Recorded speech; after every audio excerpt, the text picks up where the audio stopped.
पाठ 1 भाषा, बोली, लिपि और व्याकरण। Language, dialect, script and grammar. भाषा, लैंग्वेज। अपनी अपनी बोली में हर पशु पक्षी एक दूसरे से अपनी बात कहता है और दूसरे की बात सुनता है, लेकिन केवल मनुष्य द्वारा बोली जाने वाली बातों को ही भाषा की श्रेणी में रखा गया है। भाषा शब्द की उत्पत्ति भाष धातु से हुई है, जिसका शाब्दिक अर्थ होता है बोलना। भाषा के माध्यम से ही हम अपनी बात बोलते और लिखते हैं। आमतौर पर हम पढ़कर, सुनकर, लिखकर तथा बोलकर अपने भावों और विचारों का आदान प्रदान करते हैं। हम संकेतों के माध्यम से अपनी बात प्रकट करते हैं, लेकिन कभी कभी इससे बात पूरी तरह स्पष्ट नहीं हो पाती है, इसलिए इसे भाषा की मान्य श्रेणी में नहीं रखा जाता। भाषा वह साधन है जिसके द्वारा हम बोलकर या लिखकर अपने विचार दूसरों के सामने प्रकट करते हैं तथा दूसरे के विचारों को सुनकर या पढ़कर समझते हैं। भाषा के रूप, काइंड्स ऑफ लैंग्वेज। भाषा के मुख्यतः 2 रूप होते हैं, 1 मौखिक भाषा, 2 लिखित भाषा। 1 मौखिक भाषा, ओरल लैंग्वेज। जब हम बोलकर अपने भावों और विचारों को किसी व्यक्ति के समक्ष प्रकट करते हैं, तो वह भाषा का मौखिक रूप कहलाता है। जैसे मुकुल कहता है कि वह बड़ा होकर डॉक्टर बनेगा। मयंक यश को अपने घर बुला रहा है। 2 लिखित भाषा, रिटन लैंग्वेज। जब हम लिखकर अपने भावों, विचारों अथवा बातों को दूसरों तक पहुंचाते हैं, तो वह भाषा का लिखित रूप कहलाता है। जैसे हिंदी की कक्षा में बच्चों ने श्यामपट्ट पर बहुत अच्छे उदाहरण लिखे। समाचार पत्र पढ़ना लिखित भाषा का उदाहरण है। विश्व भर में अनेक भाषाएं, उपभाषाएं और बोलियां बोली जाती हैं। अंग्रेजी, हिंदी, चीनी, रूसी, जापानी, जर्मन, फ्रेंच, स्पेनिश, अरबी, पुर्तगाली आदि कुछ प्रमुख भाषाएं हैं जिनका प्रयोग विश्व भर में 2/3 लोग करते हैं। यह भी जाने, संकेतों द्वारा हम केवल कुछ ही विचारों का आदान प्रदान कर सकते हैं, सभी का नहीं। इसलिए विद्वान सांकेतिक भाषा को भाषा का एक रूप नहीं मानते। भाषा सीखने का सही क्रम है सुनना, बोलना, पढ़ना और लिखना। जो सुनता नहीं है वह बोलता भी नहीं है। प्राचीन भाषाविदों के अनुसार भाषा का मौखिक रूप प्राचीन है, लेकिन अस्थायी है। किंतु विज्ञान के इस युग में यह मान्यता महत्वहीन हो गई है। आज कुछ ऐसे आधुनिक यंत्र उपलब्ध हो गए हैं जिन्होंने उच्चरित भाषा को भी स्थायी बना दिया है। वर्तमान में हम किसी के द्वारा बचपन में उच्चरित भाषा को रिकॉर्ड करके उसे उसके बुढ़ापे में भी सुना सकते हैं।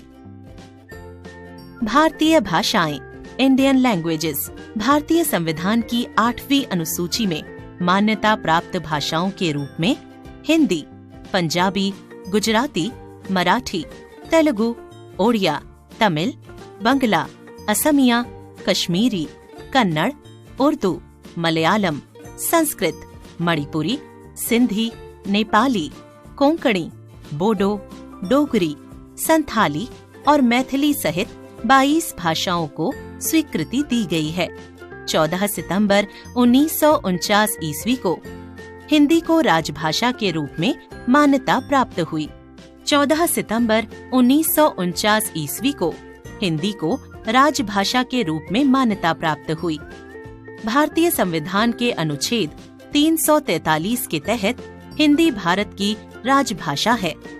दिल्ली, उत्तर प्रदेश, उत्तराखंड, झारखंड, छत्तीसगढ़, हिमाचल प्रदेश, मध्य प्रदेश, बिहार, राजस्थान और हरियाणा हिंदी भाषा के गढ़ माने जाते हैं। मातृभाषा, मदर टंग। मातृभाषा शब्द का शाब्दिक अर्थ है माँ अथवा माता से सीखी जाने वाली भाषा। तमिलनाडु में जन्मे लोगों की मातृभाषा तमिल होगी। पंजाब क्षेत्र के निवासियों की मातृभाषा पंजाबी होगी। इसी प्रकार बंगाल, मणिपुर, असम के निवासियों की मातृभाषा क्रमशः बंगला, मणिपुरी तथा असमिया होगी। वह भाषा जो माँ तथा परिवार के अन्य सदस्यों से बच्चा सीखता है उसे मातृभाषा कहते हैं। राष्ट्रभाषा नेशनल लैंग्वेज वह भाषा जिसे देश के अधिकांश नागरिक बोलते और समझते हैं उसे उस देश की राष्ट्रभाषा माना जाता है। जब कोई भाषा अपने महत्व की वजह से राष्ट्र के विस्तृत भूभाग में जनता द्वारा अपना ली जाती है तो वह स्वतः राष्ट्रभाषा का पद प्राप्त कर लेती है। इसलिए हिंदी भारत की राष्ट्रभाषा बनने के सर्वथा योग्य है। राजभाषा ऑफिशियल लैंग्वेज हिंदी हमारे देश की प्रमुख भाषा है जिसका प्रयोग पूरे भारत में किसी न किसी रूप में अवश्य किया जाता है। जो लोग हिंदी नहीं जानते वे भी काम चलाऊ हिंदी बोलकर अपना काम चला लेते हैं। इस प्रकार हिंदी का संपर्क भाषा के रूप में भी प्रयोग किया जा रहा है। भारत के अधिकांश भागों में बोली और समझी जाने के कारण हिंदी को राजभाषा का पद प्राप्त है। आजादी के बाद बनाई गई संविधान सभा ने 14 सितंबर 1949 को हिंदी को राजभाषा के रूप में मान्यता प्रदान की थी। इसलिए प्रतिवर्ष 14 सितंबर का दिन पूरे देश में हिंदी दिवस के रूप में मनाया जाता है। संपर्क भाषा कॉन्टैक्ट लैंग्वेज दो भिन्न भाषाओं का प्रयोग करने वाले लोग प्रायः एक दूसरे की भाषा को समझ नहीं पाते हैं। ऐसी स्थिति में एक तीसरी भाषा इनके बीच भावों एवं विचारों के आदान प्रदान हेतु माध्यम का काम करती है जिसे दोनों भिन्न भाषी लोग आसानी से समझ सकते हैं। यह तीसरी भाषा संपर्क भाषा कहलाती है। डॉक्टर भोलानाथ तिवारी के अनुसार जो भाषा अन्य लोगों से संपर्क के काम आए उसे संपर्क भाषा कहते हैं। मानक भाषा स्टैंडर्ड लैंग्वेज हिंदी का प्रयोग विभिन्न कार्य क्षेत्रों और प्रयोजनों में होने लगा है। इस व्यापकता के कारण तथा अधिकतर क्षेत्रों में प्रचलन के कारण हिंदी के कई रूप देखने को मिलते हैं। अतः इनमें एक रूपता लाने के लिए विद्वानों एवं सरकार के संयुक्त प्रयास से इन प्रचलित रूपों में से किसी एक को मानक घोषित कर दिया जाता है। यही भाषा मानक भाषा कहलाती है। जैसे मंदिर मानक रूप, गई गई मानक रूप। भाषा के अंग पार्ट्स ऑफ लैंग्वेज भाषा के निम्नलिखित 5 अंग हैं। 1 ध्वनि, 2 वर्ण, 3 शब्द, 4 वाक्य, 5 लिपि। 1 ध्वनि साउंड हमारे मुख से निकलने वाली प्रत्येक स्वतंत्र आवाज को ध्वनि कहते हैं। मौखिक भाषा में केवल ऐसी ध्वनियों को ही प्रयोग में लाया जाता है। 2 वर्ण लेटर वह मूल ध्वनि जिसके और टुकड़े या खंड न किए जा सके वर्ण कहलाती है। जैसे अ, आ, इ, ई, उ, ऊ, ए, आय, क, च, ट, ट, प, य, ल, श, ह आदि। 3 शब्द वर्ड वर्णों के सार्थक समूह को शब्द कहते हैं। जैसे अ जमा म जमा र बराबर अमर। 4 वाक्य सेंटेंस शब्दों का सार्थक समूह वाक्य कहलाता है। जैसे सीमा अपना गृह कार्य करती है। इस वाक्य में सीमा अपना गृह कार्य करती है 5 अलग अलग शब्द मिलकर एक वाक्य का निर्माण कर रहे हैं। अर्थ की दृष्टि से यह वाक्य सार्थक है। 5 लिपि स्क्रिप्ट इसका वर्णन आगे किया गया है। बोली और भाषा डायलेक्ट एंड लैंग्वेज बोली डायलेक्ट बोली भी भाषा का ही एक रूप है। बोली में साहित्य की रचना प्रायः नहीं होती। बोली और भाषा में अंतर सिर्फ इतना है कि बोली भाषा का क्षेत्रीय रूप है जिसका प्रयोग एक क्षेत्र में ही किया जाता है। जैसे हिमाचली एक बोली है जो हिमाचल प्रदेश में बोली जाती है। भाषा और बोली में दूसरा प्रमुख अंतर यह है कि बोली का प्रयोग केवल बोल चाल के लिए किया जाता है। बोली का प्रयोग प्रायः साहित्य रचना या राजकाज में नहीं होता, परंतु जब कभी बोली में साहित्य रचना की जाने लगती है तब वह बोली न रहकर भाषा की श्रेणी में आ जाती है। बिहार के मिथिलांचल क्षेत्र में बोली जाने वाली मैथिली केवल बोली थी, परंतु जब इनमें काव्य रचना की गई तो यह भाषा बन गई। इस विस्तृत भूभाग में हिंदी के अनेक क्षेत्रीय रूपांतर प्रचलित हैं। उपभाषा पश्चिमी हिंदी में खड़ी बोली, कौरवी, ब्रजभाषा, हरियाणवी, बांगरू, बुंदेली, कन्नौजी शामिल हैं। उपभाषा पूर्वी हिंदी में अवधी, छत्तीसगढ़ी और बघेली बोलियां शामिल हैं। उपभाषा पहाड़ी में गढ़वाली, कुमाऊनी और नेपाली शामिल हैं। उपभाषा राजस्थानी में जयपुरी, मारवाड़ी, मालवी और मेवाती बोलियां आती हैं। बिहारी उपभाषा के अंतर्गत मगही, अंगिका, वज्जिका और भोजपुरी बोलियां आती हैं। यह भी जानें, हिंदी भारत के अधिकांश लोगों द्वारा बोली जाने वाली भाषा है। हिंदी भारत के अधिकांश लोगों द्वारा बोली जाने वाली भाषा है और यह उत्तर भारत के 10 राज्यों में बोली समझी जाती है। इन राज्यों में दिल्ली, हरियाणा, हिमाचल प्रदेश, उत्तर प्रदेश, उत्तराखंड, राजस्थान, मध्य प्रदेश, छत्तीसगढ़, झारखंड और बिहार के नाम शामिल हैं। ये 10 राज्य हिंदी क्षेत्र कहलाते हैं। लिपि, स्क्रिप्ट, लिखित ध्वनि संकेतों को लिपि कहते हैं। प्रत्येक भाषा की अपनी एक लिपि होती है जिसमें वह भाषा लिखी जाती है। हिंदी जिस लिपि में लिखी जाती है उसे नागरी अथवा देवनागरी लिपि कहते हैं। उर्दू फारसी लिपि में, अंग्रेजी रोमन लिपि में और पंजाबी गुरुमुखी लिपि में लिखी जाती है। मौखिक भाषा को प्रकट करने हेतु निर्धारित किए गए लिखित चिन्हों को लिपि कहते हैं। भारत की 2 प्राचीन लिपियां थीं, ब्राह्मी लिपि और खरोष्ठी लिपि।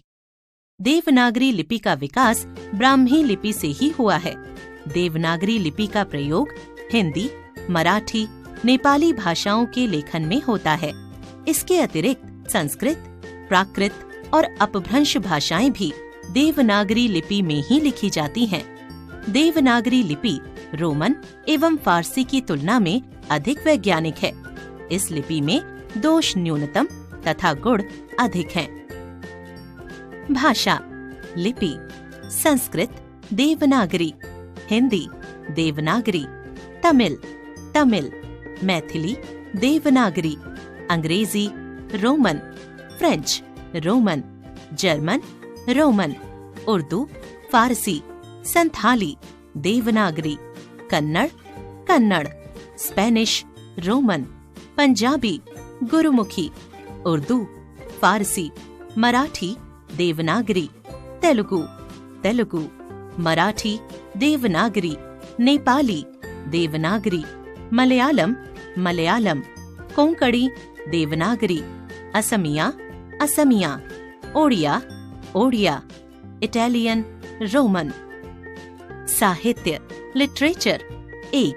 गद्य साहित्य, प्रोज, निबंध, कहानियां, उपन्यास, रिपोर्टाज, पत्र, संस्मरण, आत्मकथा, लेख, संवाद, रेखाचित्र, डायरी, नाटक आदि गद्य साहित्य में लिपिबद्ध किए जाते हैं।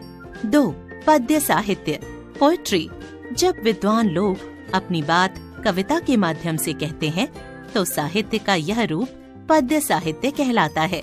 साहित्य का प्राचीनतम रूप पद्य साहित्य ही है। दोहे, चौपाइयाँ, काव्य, पद, महाकाव्य, गीतिकाव्य, खंड काव्य आदि पद्य साहित्य में आते हैं।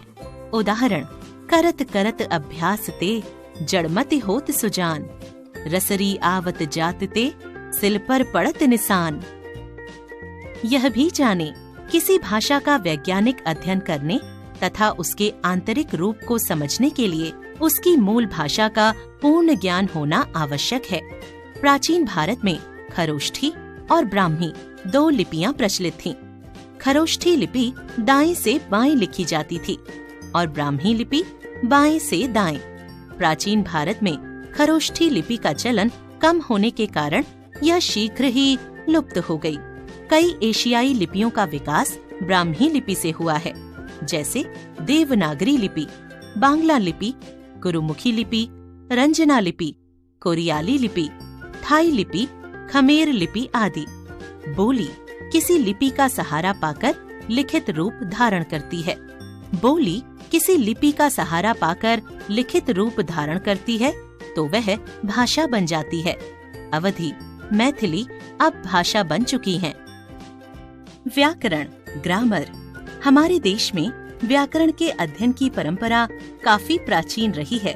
प्राचीन काल में भाषा अध्ययन की दृष्टि से व्याकरण पर इतना जोर दिया जाता था कि व्याकरण स्वतः एक स्वतंत्र शास्त्र बन गया और उसका अध्ययन अलग से किया जाने लगा। हम पारस्परिक व्यवहार में जिस भाषा को प्रयोग में लाते हैं, उसमें प्रयुक्त होने वाले शाब्दिक क्रम एवं स्थान भेद भाषा में एक रूपता नहीं रहने देते, जिस वजह से भाषा में अस्थिरता उत्पन्न होती है। भाषा को इनसे बचाना तथा उसके प्रयोगों व रूपों में स्थिरता व समानता लाना नितांत आवश्यक है। भाषा के इस परिष्कृत रूप को मानक कहते हैं। इसके लिए अपनाए गए नियमों के समूह को व्याकरण कहा जाता है। व्याकरण भाषा का विश्लेषण कर उसकी रचना को हमारे समक्ष रखता है। इसके माध्यम से हम भाषा को शुद्ध रूप में बोल और लिख सकते हैं। इसके द्वारा हम भाषा की प्रमुख इकाइयों ध्वनि, वर्ण, शब्द और वाक्य का सही ज्ञान रख सकते हैं। इसके अतिरिक्त भाषा के शुद्ध और अशुद्ध रूप का बोध भी व्याकरण ही कराता है। वह शास्त्र जो भाषा के शुद्ध स्वरूप तथा शुद्ध प्रयोग का ज्ञान कराता है, व्याकरण कहलाता है। व्याकरण के अंग, पार्ट्स ऑफ ग्रामर। व्याकरण के 3 प्रमुख अंग हैं। 1 वर्ण विचार, 2 शब्द विचार, 3 वाक्य विचार।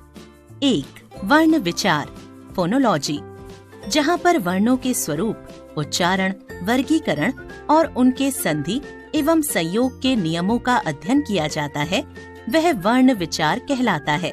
2 शब्द विचार, मॉर्फोलॉजी, जहाँ पर शब्दों की उत्पत्ति, उनके भेद और रचना आदि से संबंधित नियमों का अध्ययन किया जाता है, वह शब्द विचार कहलाता है। 3 वाक्य विचार, सिंटैक्स, जहाँ पर वाक्य भेद, अंग उपांग, पारस्परिक संश्लेषण विश्लेषण और विराम चिन्ह आदि के नियमों का अध्ययन किया जाता है, वह वाक्य विचार कहलाता है। हिंदी भाषा का महत्व, importance of Hindi language. Hindi भाषा को विश्व की प्रमुख 10 भाषाओं में से तीसरा स्थान प्राप्त है। सरल, सहज एवं सुबोध होने की वजह से हिंदी राष्ट्र में अधिक से अधिक लोगों द्वारा प्रयोग में लाई जाती है।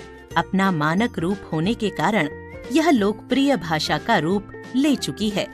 हिंदी भाषा में विविध समाचार पत्र और पत्रिकाएं प्रकाशित होती हैं। धर्म, ज्ञान, विज्ञान, राजनीति और अन्य विषयों की लाखों पुस्तकें आज हिंदी में प्रकाशित हो रही हैं। इसके विकास में हिंदी भाषी व अहिंदी भाषी कवियों, लेखकों, साहित्यकारों, नेताओं और समाज सुधारकों का पूर्ण योगदान रहा है। इसका अपना विशाल शब्दकोश है। यह विश्व की प्रमुख भाषाओं में महत्वपूर्ण स्थान रखती है। इसकी लिपि देवनागरी है। इसकी प्रत्येक ध्वनि के लिए अलग अलग ध्वनि संकेत हैं और प्रत्येक लिपि संकेत अपनी अपनी ध्वनि का ही प्रतिनिधित्व करता है। इसलिए हिंदी भाषा को सीखना अन्य भाषाओं की अपेक्षा काफी सरल है। इन्हीं प्रमुख विशेषताओं के कारण हिंदी की गणना विश्व की श्रेष्ठ भाषाओं में की जाती है। हिंदी भाषा दूसरे देशों जैसे Mauritius, Malaysia, Fiji, Trinidad, Guyana, Suriname आदि में भी बोली जाती। यह भी जाने, लगभग 90 करोड़ लोग प्रथम भाषा के रूप में हिंदी का प्रयोग करते हैं। फिजी देश की राजभाषा हिंदी है। हिंदी विश्व की एकमात्र वैज्ञानिक भाषा है। जो बोलने और लिखने में समान है। जो बोलने और लिखने में समान है। हिंदी साहित्य एवं शब्द भंडार सभी दृष्टियों से समृद्ध है। हिंदी साहित्य एवं शब्द भंडार सभी दृष्टियों से समृद्ध है। अंग्रेजी भाषा में लगभग 10,000 मूल शब्द हैं, जबकि हिंदी भाषा में मूल शब्द 2.5 लाख से भी अधिक हैं।